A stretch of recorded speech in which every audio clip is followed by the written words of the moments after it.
আসসালামু আলাইকুম। সুপ্রিয় শিক্ষার্থীরা, কেমন আছো সবাই? প্রিভিয়াস ক্লাসে আমরা দেখেছি এবং কমপ্লিট করেছি অ্যানুইটি রিলেটেড কিছু ম্যাথ। অ্যানুইটি কনসেপ্টের সাথে কিছুটা রিলেটেড সে টপিকটা হচ্ছে লোন অ্যামortization স্কেডিউল বা ঋণ পরিশোধ সূচি।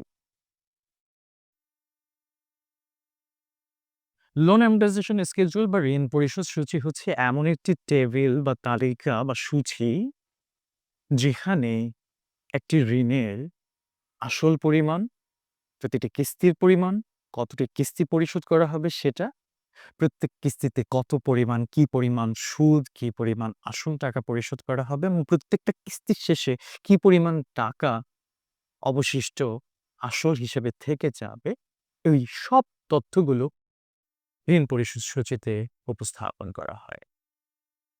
অর্থাৎ ঋণ পরিশোধ সূচি বা তালিকাতে একটি ঋণে অবশ্যই এসব ঋণগুলো কিস্তিতে পরিশোধ করা হয় যেসব ঋণ, সেসব ঋণেরই ঋণ পরিশোধ সূচি প্রস্তুত করা হয়। সেই ঋণের সমস্ত যাবতীয় তথ্য রিপেমেন্ট কিভাবে করতে হবে সেটা ডিটেইলস লোন অ্যামortization স্কেডিউল বা ঋণ পরিশোধ সূচিতে উপস্থাপন করা হয়। যখনই কোনো ঋণ গ্রহীতা বরাবর ঋণ গ্রহণ করবে ব্যাংক বা ফাইন্যান্সিয়াল ইনস্টিটিউশন থেকে, তখনই সেই লেন্ডার বা ঋণদাতা সে ঋণ গ্রহীতাকে এরকম একটা টেবিল বা সূচি দিয়ে দিবে, যেটা দেখে সে বুঝতে পারবে যে তাকে কখন এই ঋণগুলো পরিশোধ করতে হবে এবং প্রত্যেকটা ঋণের মধ্যে, কিস্তির মধ্যে আসল কতটুকু, সুদ কতটুকু এবং প্রত্যেক কিস্তি পরিশোধের পরে কত টাকা আসলটা থেকে যাবে। এই বিষয়গুলোর ডিটেইলস ঋণ পরিশোধ সূচিতে উল্লেখ করা হয়। ঋণ পরিশোধ সূচি গত কয়েক বছরে বিভিন্ন বোর্ডে এতবার এসেছে যে এটার গুরুত্ব আগে কিছুটা কম থাকলেও এখন টাইম ভ্যালু অফ মানির সবচেয়ে গুরুত্বপূর্ণ টপিকগুলোর একটা হয়ে উঠেছে ঋণ পরিশোধ সূচি। তবে ভয়ের কিছু নেই। ঋণ পরিশোধ সূচির প্রথম অংশ যেহেতু কিস্তির পরিমাণ যেখানে বের করতে হয় সেটা মোটামুটি অ্যানুইটির সাথে রিলেটেড, অর্থাৎ অ্যানুইটির অঙ্ক বলা যায়। আর দ্বিতীয় যে অংশটুকু ঋণ পরিশোধ সূচি প্রস্তুত করতে হয়, এখানে জাস্ট তুমি ছক বা তালিকাটা কিভাবে তৈরি করে, তালিকা বা ছকের যে হেডলাইনগুলো সেটা মনে রাখতে পারলে তোমার ম্যাথটা অটোমেটিক হয়ে যাবে। শুধু যোগ, বিয়োগ, গুণ, ভাগ করতে হয়। হেডলাইনগুলো, কলামের নামগুলো মনে রাখতে পারলেই তোমার অঙ্ক হয়ে যাবে। তো শুরু করছি। স্টেমটা তোলো, দীপকটা তোলো। Mrs Fahmida global commercial bank থেকে 12% সুদে 15,000 টাকা ঋণ গ্রহণ করেছিলেন, যা পরবর্তী 3 বছরে পরিশোধ করা হবে। ক. করণীয়: বার্ষিক ঋণের কিস্তির পরিমাণ নির্ণয় করো। করণীয় খ. ঋণ পরিশোধ সূচি প্রস্তুত করো। তাহলে আমরা প্রথমেই কি তথ্য দেওয়া আছে সেগুলো লিখতে। ক নাম্বার করণীয়র জন্য দেওয়া আছে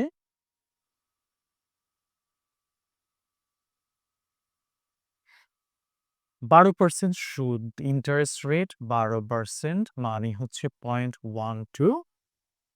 যত টাকা ঋণ গ্রহণ করেছে সেটা প্রেজেন্ট ভ্যালু, কারণ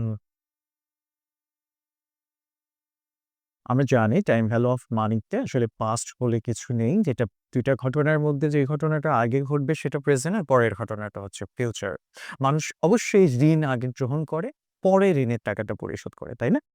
তাহলে যে টাকাটা ঋণ গ্রহণ করেছে সেটা আগে ঘটেছে, তাহলে সেটা প্রেজেন্ট। তাহলে 15,000 টাকা ঋণ গ্রহণ করা হয়েছে, এটা প্রেজেন্ট ভ্যালু। সুদের হার 12% এবং তাকে 3 বছরের মধ্যে পরিশোধ করতে হবে এবং তোমাকে বলা হয়েছে কিস্তির পরিমাণ বের করতে। ঋণ পরিশোধ সূচিতে কিস্তি মানেই হচ্ছে তোমার আসলে অ্যানুইটি। তাহলে প্রেজেন্ট ভ্যালু আমরা জানি, বছরের শুরু বা শেষ কখন ঋণের টাকাটা পরিশোধ করবে সেটাও যদি বলা না থাকে তাহলে আমরা জানি যে অর্ডিনারি অ্যানুইটি বা শেষে ধরে নিতে হয়। তাহলে প্রেজেন্ট ভ্যালু অর্ডিনারি অ্যানুইটি। যেহেতু এর ভ্যালু নাই আমরা বসাবো না, যদি থাকতো তাহলে আমরা লিখে দিতাম।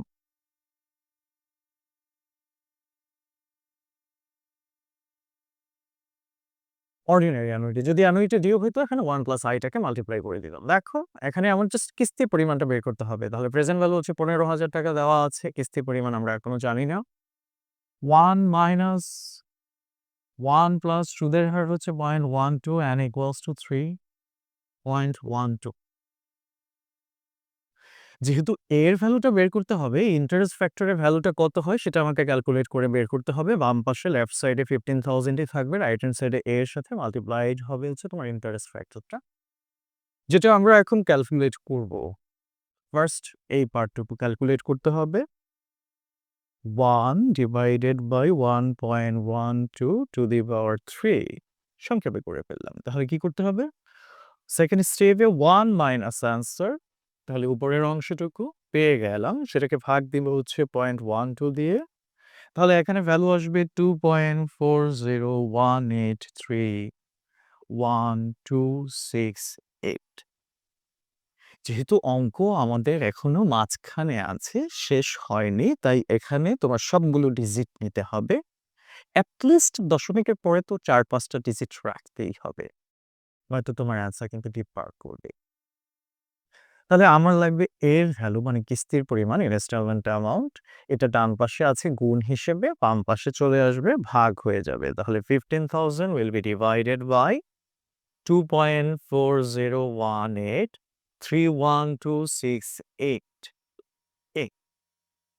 তাহলে এর ভ্যালুটা কত আসলো?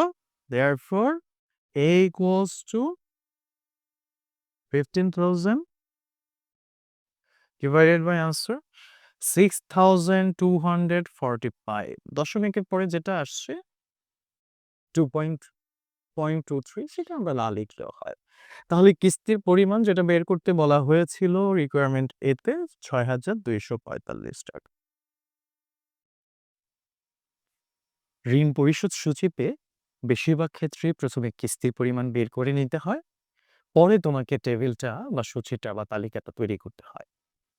অনেক ক্ষেত্রেই তোমার এটা কিস্তির পরিমাণ বের করার জন্য আলাদা করণীয় দেয়া থাকে, সেখানে বের করতে হয়। অথবা আলাদা করে যদি বের করতে না বলে, তাহলে দেখবা যে কিস্তির পরিমাণটা উদ্দীপকে দেয়া আছে কিনা। যদি দেয়া থাকে তাহলে তোমাকে আলাদা করে বের করতে হবে না। তুমি আলাদা করে বের করে যদি সেটার সাথে নাও মিলে, তাও উদ্দীপকে যেটা দেয়া আছে কিস্তির পরিমাণ যদি দেয়া থাকে, সেই কিস্তির পরিমাণ দিয়েই তোমাকে ম্যাথটা কমপ্লিট করতে হবে। আর যদি এরকম হয় যে কিস্তির পরিমাণ উদ্দীপকে দেয়া নেই এবং তোমাকে আলাদা করে বের করতেও বলা হয় নাই, কিন্তু ঋণ পরিশোধ সূচি প্রস্তুত করতে বলা হয়েছে, তাহলে অবশ্যই প্রথমে কিস্তির পরিমাণ বের করে তারপরে ঋণ পরিশোধ সূচি প্রস্তুত করতে হবে, এবং দুইটাই কিন্তু তোমার ম্যাথের পার্ট, দুইটাই তোমাকে দেখিয়ে দিতে হবে। তাহলে আমরা চলে যাচ্ছি ঋণ পরিশোধ সূচি কিভাবে প্রস্তুত করে খ নাম্বার করণীয়তে সেটা দেখার জন্য। এটা একটা তালিকা, সূচি, টেবিল। অবশ্যই তোমরা স্কেল দিয়ে সুন্দর করে ড্র করবা। 5 অথবা 6 কলাম বিশিষ্ট একটা টেবিল। ফার্স্ট কলাম, এখানে লিখব বছর অথবা কিস্তির ক্রমিক নম্বর বা সংখ্যা যেটা লিখি। দ্বিতীয় কলাম যেটা, সেখানে হবে মেয়াদের শুরুতে বা ঋণের শুরুতে আসলের পরিমাণ বা সময়ের শুরুতে আসলের পরিমাণ, সময়ের শুরুতে আসলের পরিমাণটাই সুন্দর হয়। 3 কিস্তির পরিমাণ, আমরা অলরেডি জানি কিস্তির পরিমাণ কত। 4 নম্বর কলামে হবে সুদ পরিশোধের পরিমাণ। দেখা না বুঝলে আমি মুখে বলে দিচ্ছি। 5 নম্বরে হবে আসল পরিশোধের পরিমাণ।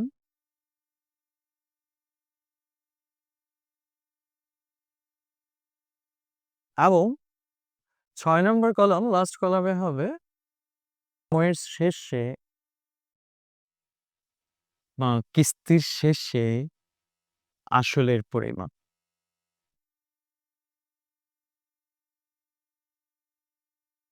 বিশ্বাস করো, ঋণ পরিশোধ সূচিতে যদি এই কলামগুলোর নাম তুমি মনে রাখতে পারো, তাহলেই তোমার ঋণ পরিশোধ সূচি হয়ে যাবে আসলে। জাস্ট পরে ক্যালকুলেশনটা তোমার স্টেপ বাই স্টেপ, যোগ, বিয়োগ, গুণ, ভাগ যেখানে যেটা করতে হয় সেটা করলেই হবে। ঋণ পরিশোধ সূচি অনেক সহজ একটা অঙ্ক। শুধু ক্যালকুলেশনটার দিকে খেয়াল রাখতে হবে। তাহলে আমরা শুরু করছি। ৩ বছর ১, ২, ৩ ডিজিটগুলো ইংরেজিতে লেখাই ভালো। যে টাকাটা ঋণ নিয়েছে ১৫,০০০ তাহলে প্রথম কিস্তি ৳৬,২৪৫ কিস্তি প্রত্যেকবারই সেম ৬,২৪৫, ৬,২৪৫ সুদ পরিশোধ। সবাই আমার মতো ক্যালকুলেটর হাতে নিতে হবে। খেয়াল করো, বলা আছে ১২% সুদ। তাহলে দ্বিতীয় ঘরের টাকাটাকে ১২% দিয়ে গুণ করব। ১২% সুদ মানে ১ বছরে ১২% হচ্ছে সুদের হার। তাহলে খেয়াল করো, এই যে ৳১৫,০০০ ঋণ গ্রহণ করেছে বা তুমি ৳১৫,০০০ ঋণ গ্রহণ করেছো, প্রথম কিস্তি দিবে হচ্ছে প্রথম বছর শেষে। ঋণ পরিশোধ করবে প্রত্যেক বছর এবং বছরের শেষে। তাহলে ৳১৫,০০০ ১ বছর ব্যবহারের পরে তুমি ৳৬,২৪৫ পরিশোধ করছো কিস্তিতে। ৳৬,২৪৫ মধ্যে কিছু আছে সুদ, বাকিটা হচ্ছে আসল। তাহলে তোমাকে বের করতে হবে সুদ কতটুকু আছে। তাহলে ৳১৫,০০০ ঋণ নিয়েছো, ১২% সুদ, ৳১,৮০০ হবে তোমার সুদের পরিমাণ। এই কিস্তি ৳৬,২৪৫ র মধ্যে ৳১,৮০০ যদি হয় সুদ, তাহলে 3 - 4 মানে ৳১,৮০০ তোমার বাদ দিতে হবে ৳৬,২৪৫ থেকে। তাহলে প্রথম কিস্তিতে তুমি পরিশোধ করে দিয়েছো ৳৪,৪৪৫। মানে বছরের শুরুতে তোমার ঋণ ছিল ৳১৫,০০০। বছর শেষে যে কিস্তি পরিশোধ করেছো, কিস্তি পরিশোধ যেটা করেছো তার মধ্যে তুমি ৳৪,৪৪৫ পরিশোধ করেছো আসল হিসেবে। আর বাকিটা হচ্ছে সুদ। তাহলে ৳১৫,০০০ র মধ্যে যদি ৳৪,৪৪৫ পরিশোধ করে দাও, তাহলে 2 - 5 বাকি রইল হচ্ছে ৳১০,৫৫৫ প্রথম বছর কিস্তি পরিশোধের পরে আর অবশিষ্ট যেই টাকাটা তোমার ঋণ বা আসল হিসেবে আছে সেটা হচ্ছে ৳১০,৫৫৫ প্রথম কিস্তি বা প্রথম বছর শেষে। ১০,৫৫৫ যেটা প্রথম বছর শেষের আসল, সেটাই হচ্ছে দ্বিতীয় বছরের শুরু ১০,৫৫৫ এবং একইভাবে বা দ্বিতীয় বছরের শেষে তুমি কিস্তি পরিশোধ করছো, তাহলে ৳১০,৫৫৫ র উপরেও তোমার ১ বছরের সুদ দিতে হবে ৳১,২৬৭ ৬৬.৬ এসেছে, এটাকে ৬৭ লিখলাম। তাহলে ৳৬,২৪৫ থেকে ৳১,২৬৭ মাইনাস করলে তোমার এখানে থাকবে ৳৪,৯৭৮।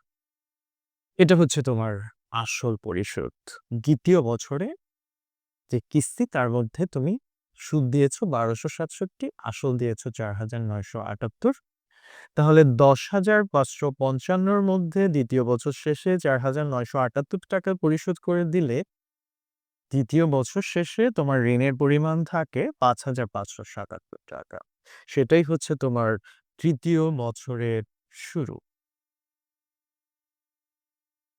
তাহলে যথারীতি তৃতীয় বছরে সুদ আসবে তোমার ৳৬৬৯ আর ৬,২৪৫ মাইনাস ৬৬৯ ৳৫,৫৭৬ তাহলে ৫,৫৭৭ থেকে ৫,৫৭৬ মাইনাস করলে সময়ে বা মেয়াদ শেষে ৩ বছরের ঋণ পরিশোধের শেষে তোমার এখনো আসল ৳১ পরিশোধ করা বাকি আছে। আসলে বাকি নেই, এটা হয়তো তোমার ক্যালকুলেশনের কারণে ৳১, ৳২, ৳৩ প্লাস অথবা মাইনাস ফিগারে আসতে পারে। তাতে কিন্তু ম্যাথে কোনো সমস্যা নেই। ম্যাথ হয়ে গেছে। তুমি ফুল মার্কসই পাবে। তাহলে এটাই হচ্ছে তোমার ঋণ পরিশোধ সূচি। তবে কিছু টিচার মনে করেন যেহেতু ঋণ পরিশোধ করে দিয়েছো শেষে তো কিছু থাকার কথা না। সেজন্য তারা একটু মন খারাপ করতে পারেন। সেজন্য কি করবা?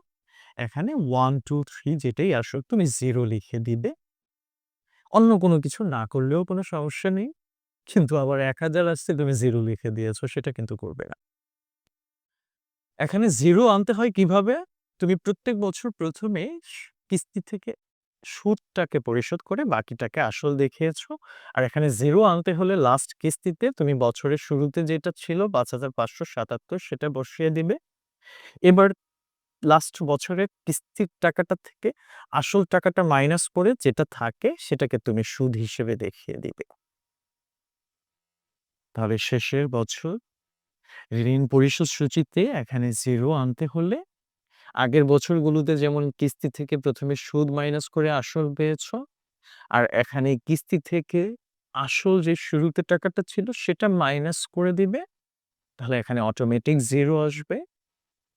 আর কিস্তি থেকে আসল মাইনাস করে যেটা থাকবে সেটাকে সুদ হিসেবে বসিয়ে দিবে। এখানে আর ১২% ১৩% যে সুদ আর বলা থাকবে, সেভাবে সুদের পরিমাণ ক্যালকুলেশনের প্রয়োজন নেই।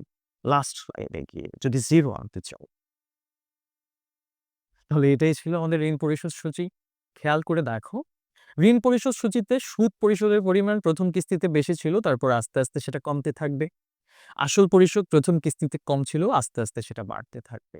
স্বাভাবিক ঋণ পরিশোধ সূচি যদি বছরের শেষে পরিশোধ করে তাহলে এর বিষয়টা এরকমই হয়। আর এখানে কিস্তি যদি ৩ বছর না থেকে ৫, ৬, ৭ বছর থাকে আমরা একই প্রসেসে ক্যালকুলেশন করে যেতাম, সেখানে কোনো সমস্যা ছিল না।